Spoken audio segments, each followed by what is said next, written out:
What is up, Youth Live? Guys, I miss you. It's been almost 2 weeks now, and I already feel like it's been like a month away from you guys. I miss you so much, but y'all, can you believe that Crossroads for you guys is only like a week away, okay? July 3rd through the 7th, guys, you're going to be here where I am. Right now, I'm in my dorm. This is our dorm life. I know it's a little messy, but hey, it is what it is. And as y'all know, I still got my Peach 5 Celsius with me. Gotta love it. It might be, what time is it? Like 9 o'clock at night, but whatever, bro. So, remember, dress code, guys. Make sure you're following dress code. You guys all have the papers for it.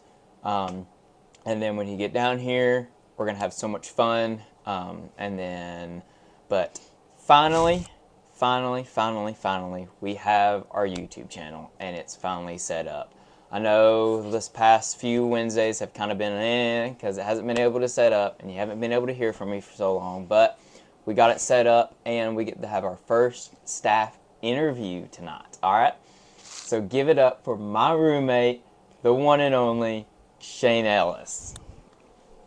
Yo, Let's what's go. Up? First Pine Youth, dude. Thanks for having me, dude. You're welcome. Well, So yeah, this is Shane. He's from Charleston, South Carolina, and pretty much this whole week that we've been getting to know each other, everybody keeps calling him like the darker version of me, and me the whiter version of him. Oh, let's go, dude. Got the same hair. Same hair. He's got a little bit better of a beard than I do. Mine's all down here. He's got some good up here, but killing it, dude. Oh yeah. Where, dude? All right, man. So Shane is going to share his testimony with us tonight. So, and then I'll have a few questions as we go along, and we'll see how it goes. Where? All right, Shane. What's up, guys? You have the floor. Let's go. Or should I say the mic? I have a mic. It's right here in my hoodie, dude.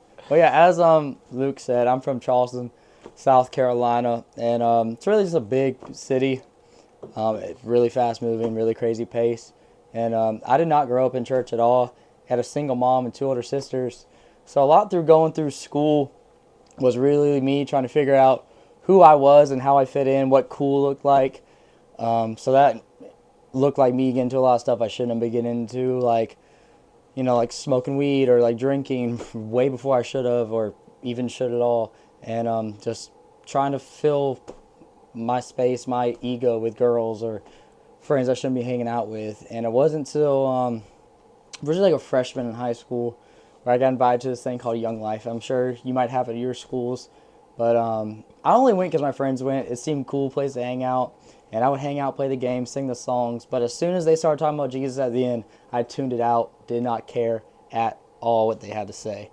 Fast forward, junior year, I went to Young Life every week. Junior year, I finally decided to listen to the guy at the end. I was like, what is this guy talking about with his Jesus dude? And he told everybody there that following Jesus is like jumping out of an airplane. You just got to go for it. Because this guy was in the military. He did it all the time.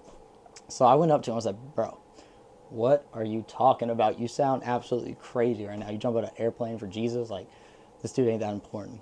But it was finally him investing in me and telling me like what Jesus really did for me and who Jesus really is, that I started to sink in more and the reality of it started hitting.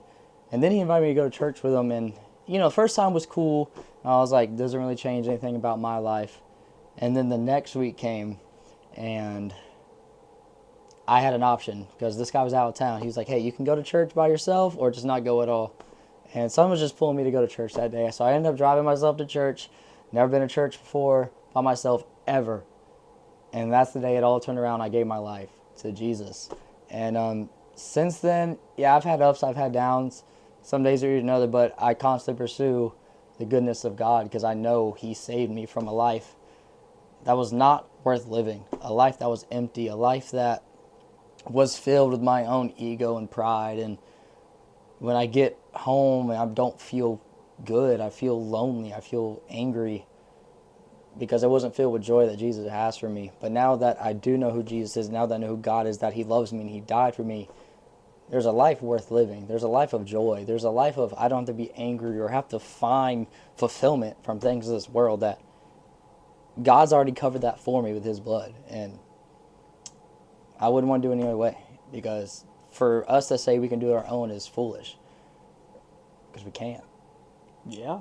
So that's the short version. If I ever get to meet you, I hope I do. I want to come up to Spruce Pine. I'd love to meet you. I'll give you the full version. Oh yeah, guys, definitely come see him during camp, guys, because it's gonna be a lot of fun.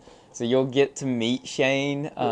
Let's just go, a dude. Week ago, and we get to go through a whole study of like John and learning what believing actually means in Christ. And not just logically knowing Jesus, but knowing Jesus and fully believing in him. Yeah. So what are your thoughts on the word believe in the Bible? I think believe, because we believe a lot of things. Like, we believe pizza is the best food ever. We believe that, Converse are better than Vans. Steak's the best, but... Hey, well, we can believe things like that, but when it really comes to believing in God, it's something different. Like, you have to believe with your heart too. Like, yeah, you can love pizza, but there's a different level of love when it comes to, hey, there's a God who died for you. Like, I can't think of many people I would say I would die for on this earth, and take on sin, or be tortured like Jesus was, for that matter. Like, nobody, dude. Like, no one. Like, no one, nobody. guys. But no, that's the God we're talking about. The God that loved you enough. He didn't want to see you go to hell. He wanted to see you live in love and joy. And when we talk about belief, that's the belief we're talking about. A belief of something bigger than yourself. A belief of a God who spoke, and light and life happened. And I think the biggest thing about belief is we don't see God move, so we get mad at him, and we think he's not working. God created the whole world in 6 days. He can change yours in one day. I think that's a big thing. Yeah.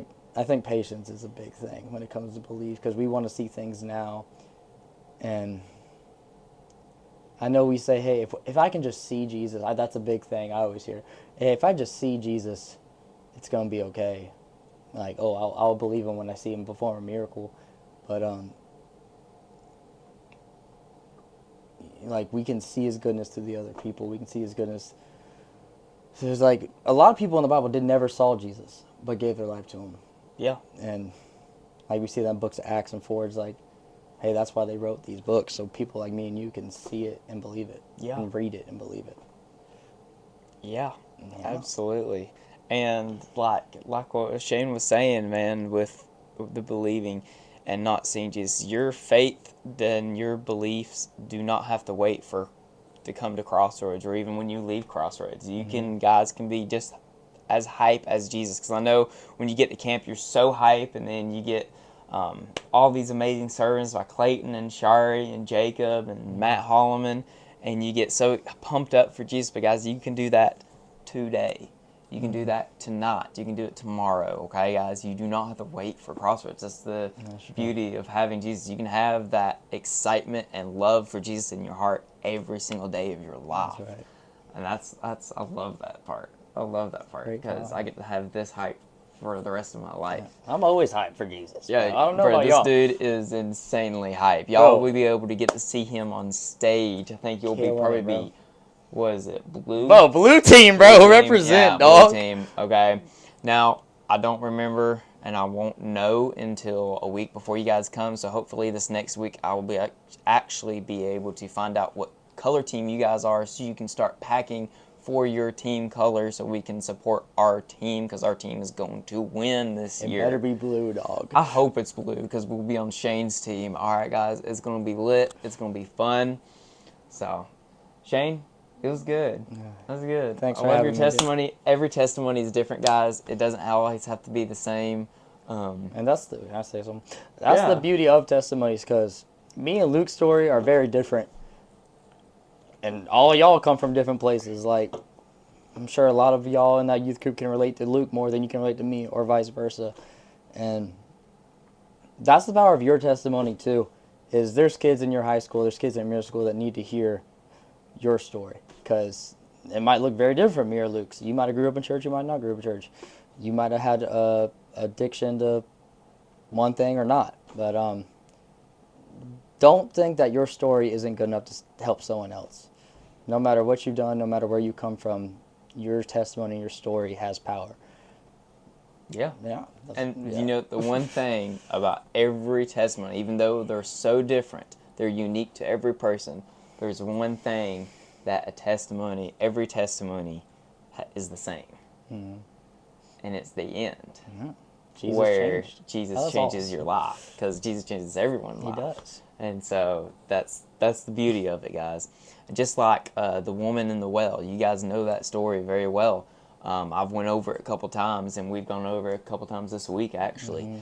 And you see a woman whose life was completely different from everybody else's in town. She was an outcast according to everyone, both the Jews and the Samaritans, bro. Right. They hated each other. Right. They absolutely hated each other. And so when she saw Jesus, Jesus didn't care. Jesus didn't care, and he knew what she did. He knew that she had 5 husbands, and the one that she was with Wasn't even her husband. wasn't even her husband. Just some dude. It was just some dude, yeah. And so everybody at the town did not like her, and that's why she was at the well at that time of the day, because it's hot. I mean, y'all will get to feel South Carolina heat in just a little over a week. Yeah, this ain't North Carolina. Bro, this ain't North Carolina, guys. This is not North Carolina Let's mountains. go, It's dude. hot outside, bro. Yeah, humid I heat. sweat all day long. You walk out and it's boom, sweat. So imagine, like, when y'all come down and y'all get to feel this heat, imagine it's probably a lot hotter than what it is out here in, I don't know. around there. I don't know. I don't know how it was that day at the well, dude. But I guarantee it was pretty hot, and that's why she went, because no one else was getting water that day. They'd go in the morning or at night when it's nice and cool. But Jesus saw her anyways, and when she found out who Jesus was, she went out and shared the gospel with all the town. I think that's the cool thing about that story is it might have been 100-something degrees that day. But that woman met Jesus, and she was the most joyful she's ever been her whole life. She ran and told everybody in the village, literally the village the disciples just came from. And no one came back with the disciples, but this woman went with the most joy she's ever had in her life, shared the gospel, and brought everybody back to meet Jesus. Yeah. And that woman that was an outcast, that whole village, changed it because of her faith and her joy in Jesus. Yep. And you guys can do the exact same in your schools, at home, in the community, when you go get your Starbucks coffee, guys. Oh, yeah. A lot of you guys like the Starbucks. Starbies, dude. I'm not a Starbucks fan, but you guys, I know, like, go to DT's. Go to DT's. Shane don't know what DT's is. DT's, you guys know what DT's is, and that's the best coffee place in town, guys. So Go to DT's, bro. I'm a DT's fan now. I need a shirt, bro. I need a DT's merch. all right.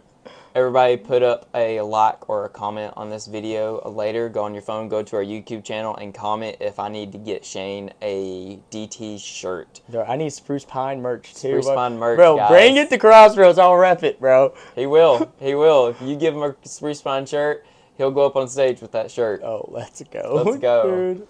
All right, All right, y'all. Shane, it was good. You too, man. Love you guys. I will see you guys in less than a week. So this will be the only Wednesday you'll hear from me. And the next time you hear from me, you'll be seeing me eye to eye. How about that? How about that, How about dude? that? Let's go. Let's go, guys. Bye. It was good meeting. Good to introduce you guys to Shane. Let's go, dude. Hopefully you get a lot more time. Ask him about his testimony. He would be gladly to share it with you. And just remember, if you have any questions about Crossroads, shoot me a text. Ask Goob or anyone of our Mel or Lisa. Ask them. They should be able to help you. If they can't, I can. And we'll get this done. I can't wait to see you guys. Peace. See ya.